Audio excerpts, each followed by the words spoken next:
John. The Republican budget. Thanks a lot, Caroline. Since your last briefing, there have been some personnel moves that have been announced by the president, and I wanted to ask you about them. One was the president replacing the chairman of the Joint Chiefs of Staff, General C.Q. Brown Jr. What was the reason for the president naming a replacement for General Brown? And then I'll follow up with another personnel announcement that's been made over the last few days. He thinks he's doing a bad job.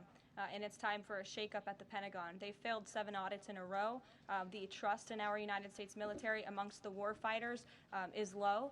The president is shaking up the Pentagon and the Department of Defense, of course, with Secretary Hegseth leading, and he has the right to do that. It's actually quite common from administration to administration to do such a thing. The president, when he swore him in as the Chief of Staff for the Air Force, called him a great man and a great gentleman. Does he distance himself from the remarks that he made back in August of 2020? I think replacing him speaks for itself. James. There was one other one, if I'm sorry, thank you. On the FBI, the president also announced a new deputy director of the FBI, Dan Bongino. From what has been reported, and maybe this is not accurate reporting, you can tell me, the FBI director, Kash Patel, informed Republican senators that it would be an individual named as the deputy who was a special agent currently at the FBI, and of course Mr. Bongino is not. What was the reason for naming Mr. Bongino to this position, and was Mr. Patel not correct in making that assurance to those senators? I'm not sure if anybody in this room has listened to Mr. Bongino when he talks about the past corruption at the FBI, when he talks about his experience serving for the United States Secret Service. This is a man who loves his country and who has honorably served our country in ways that many people have not. He understands the depth of the corruption at these institutions, which the American people reelected President Trump to shake up. And I think it's quite despicable to see many networks in this room who have had chyrons on their television screens labeling Mr. Bongino as a far-right podcaster. He is not. He is a former law enforcement agent. He is a former Secret Service agent who put his life on the line to protect this country, and that is why the President of the United States has entrusted him for this important role. He's also an outsider to this Washington swamp, and we often see that when outsiders are appointed to such coveted positions, a lot of people in this city get very, very nervous, and they should be, because Dan Bongino and Kash Patel and Attorney General Bondi are focused on rooting out the corruption at these agencies and ending the weaponization of government once and for all. I'd like to end with something. As you all know, you know what, James? I'm feeling generous. Go ahead. I will take it. Thank you, Caroline. Sure. I wanted to ask Don't make me regret this. I wanted to ask about the Macron visit and the Russia-Ukraine talks in general. Sure. It's pretty clear to my eye that President Macron was performing a kind of delicate dance, lavishing praise on the president while seeking in his own remarks to try to bind President Trump to positions and even specific language that the president has not committed to heretofore. One of the most bracing comments from President Macron was when he said that the deal that President Trump is negotiating with the Russians must not be, quote, a surrender for Ukraine. All of the public points that we have heard from President Trump, from Secretary Hegseth, and from other administration officials talking about these negotiations have averred to, quite openly, to concessions from the Ukrainians that will have to be made. The minerals deal, the abandonment of their NATO ambitions, and other elements. So far, we have not heard any administration official suggest a single concession that the Russians should be prepared to make. And so I wonder if you could assure us, at a minimum, that this negotiation process will not be as one-sided as the Europeans seem to think it is, that in fact, President Putin will also be made to engage in some concessions to reach this deal. Well, I think the president knows how to make a deal better than anyone who has ever assumed the office of the American presidency. And in order to make a deal, you have to bring both sides to the table. And typically when you make a good deal, both sides leave that table a little bit unhappy. I'm not going to outline the concessions that the president and his team are engaged in discussing. These are obviously ongoing negotiations, and it would be unwise of me to impede them from this podium. But the president has made significant improvements in ending this conflict. He is committed to seeing an end to the war. He wants to see the bloodshed and the killing stopped. He wants to stop seeing young men being killed and slaughtered. This has been going on for far too long. The president inherited this mess because of the incompetence of the previous administration, and he's committed to fixing it. And he's made, some of those concessions clear, but I'm not going to get ahead of him on additional ones. But he is wholeheartedly committed to striking a peace deal in Russia and Ukraine, also in the Middle East. Thank you very much, guys. Good to see you. We'll see you later.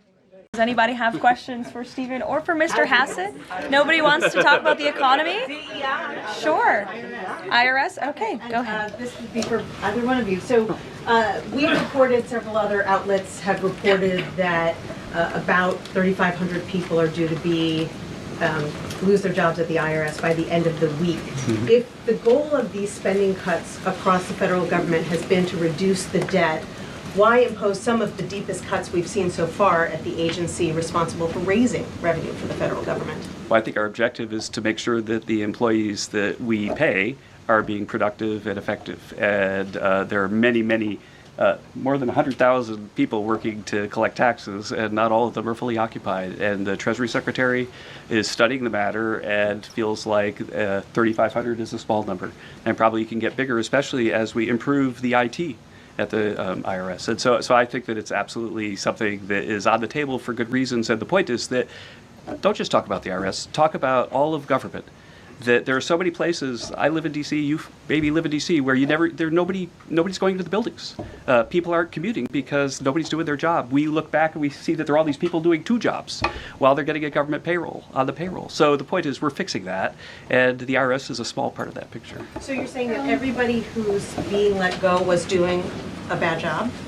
I'm saying that we're studying every agency and deciding who to let go and why. And we're doing so very rationally with a lot of support from analysis. Because we're being told by a lot of people who have been let go at other agencies that they were told they were being dismissed because of poor performance, when in some cases they haven't even had a performance review yet because they've only been on the job a couple of months. Yeah, I've never seen a person who was laid off for poor performance say that they were performing poorly.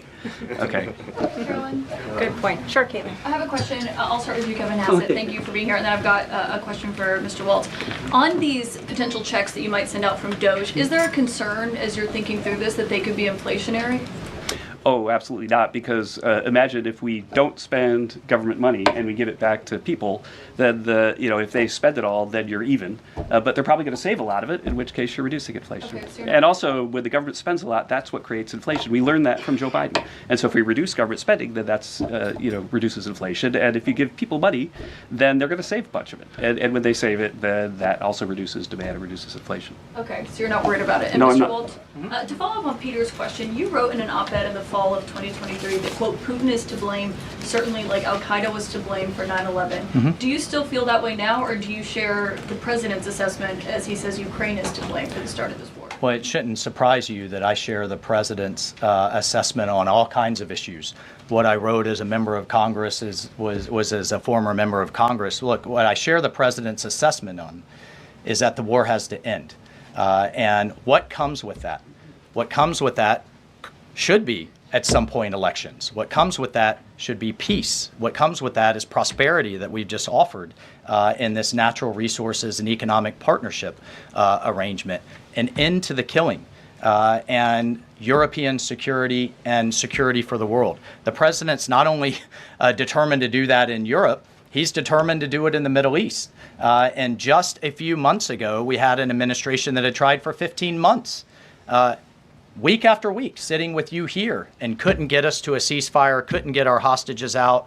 Now we're at that point. We're back to maximum pressure on Iran, and we have just begun, and we will drive towards a ceasefire and all of those other steps. I'm not going to pre-negotiate or get ahead of the sequencing of all of that. It's a very delicate situation, but this is a president of peace, and who here would argue against peace? Okay, so you do share that assessment. And can I follow up? In 2017, go ahead, then Jordan. President Trump. Go ahead, Can I just Jordan. follow up really You quick? just had 2 questions, May I- Caitlin. can I Jordan, just- go ahead. I have an Hassett. important follow-up. Jordan, from go my ahead.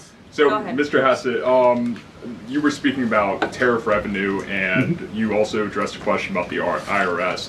President Trump has spoken about replacing income tax with tariff revenue, especially with all this waste, fraud, and abuse that we're seeing cut. Is that a possibility? Absolutely. And in fact, if you think about the China tariff revenue that we're estimating is coming in from the 10% that we just added, plus the de minimis thing, that it's between $500 billion and $1 trillion over 10 years is our estimate. And that's something that is outside of the reductions that markets are seeing through the negotiations up on the Hill. And so we expect that the tariff revenue is actually going to make it much easier for Republicans to pass a bill, and that was the president's plan all along. And then I have a question for Stephen Miller about Doge. So you spoke about Doge. You said roughly $50 billion is set to be cut in a year of waste, fraud, and abuse by unelected bureaucrats. We're hearing this ironic narrative from the president's critics and the left-wing media that Elon Musk is an unelected bureaucrat and he's doing all this terrible stuff. Isn't one of Doge's objectives to get rid of the federal bureaucracy, the deep state, and also who was running the White House when Joe Biden was in office? Because I don't know a single person who believes it was Joe Biden. Yes, you're tempting me to say some very harsh things about some of our media friends. Yes, it is true that many of the people in this room for 4 years failed to cover the fact that Joe Biden was mentally incompetent and was not running the country. It is also true that many people in this room who have used this talking point that Elon is not elected fail to understand how government works. So I'm glad for the opportunity for a brief civics lesson. A president is elected by the whole American people. He's the only official in the entire government that is elected by the entire nation, right? Judges are appointed, members of Congress are elected at the district or state level, just one man. And the Constitution, Article 2, has a clause known as the vesting clause, and it says the executive power shall be vested in a president, singular. The whole will of democracy is imbued into the elected president. That president then appoints staff to then impose that democratic will onto the government. The threat to democracy, indeed the existential threat to democracy, is the unelected bureaucracy of lifetime tenured civil servants who believe they answer to no one, who believe they can do whatever they want without consequence, who believe they can set their own agenda no matter what Americans vote for. So Americans vote for radical FBI reform, and FBI agents say they don't want to change. Or Americans vote for radical reform on our energy policies, but EPA bureaucrats say they don't want to change. Or Americans vote to end DEI, racist DEI policies, and lawyers at the Department of Justice say they don't want to change. What President Trump is doing is he is removing federal bureaucrats who are defying democracy by failing to implement his lawful orders, which are the will of the whole American people. Thank you. Well, thank you, Caroline. Thank you, Stephen. One of the things that President Trump cares most about is job creation, and it was about 7 years ago I had the honor of joining you in this room for the first time, and it looks like we've created a lot more jobs in the last month. Look at how many people are here. My estimate is about 180, but I didn't count. So thank you. It's really an honor to be back here. I think that I just want to go over a few things and then hand it off to Mike. The first thing is that the president has told us to prioritize fighting inflation. And he had to do that because, as you know, President Biden let inflation get completely out of control. And he did it with policies that made no sense. They made no sense. A lot of times people say to us, our friends the journalists, why are you doing that? But I like to think, why did they do that? Why did they spend so much money? And then why did the Fed print so much money so that we had inflation as high as we've ever seen since Jimmy Carter? So why did they do that? So we're addressing inflation. We didn't have to address it in the first term because it was always in the ones, almost always. But we're going to get it back there. And how are we doing it? Well, we're doing it with a plan that President Trump and I and others have talked about in the Oval that involves like every level of fighting inflation. First, the macroeconomic level. We're cutting spending. We're cutting spending in negotiations with people on the Hill. We're cutting spending with the advice of our IT consultant, Elon Musk. And then we're also looking into supply side things, like restoring Trump's tax cuts, maybe even expensing new factories so that there's an explosion of supply. If you have an explosion of supply and a reduction in government demand, then inflation goes way down. And then one of the things that you want to say is, well, when are you going to see it? Well, the first thing that you'll see when the markets believe that we're going to get inflation under control is that the 10-year Treasury rate goes down, because that's how they think about future expected inflation. And so we're still going to see some memory of Biden's inflation. It's not going to go away in a month. But the 10-year Treasury before the last consumer price index had dropped about 40 basis points. 40 basis points because markets were optimistic about our ability to fight inflation. 40 basis points is kind of not a fun thing to say. Economists talk that way, I apologize. But the way to think about it is, for a typical mortgage, if that affects the mortgage rate, then it's going to save a typical family buying a house about $1,000 a year.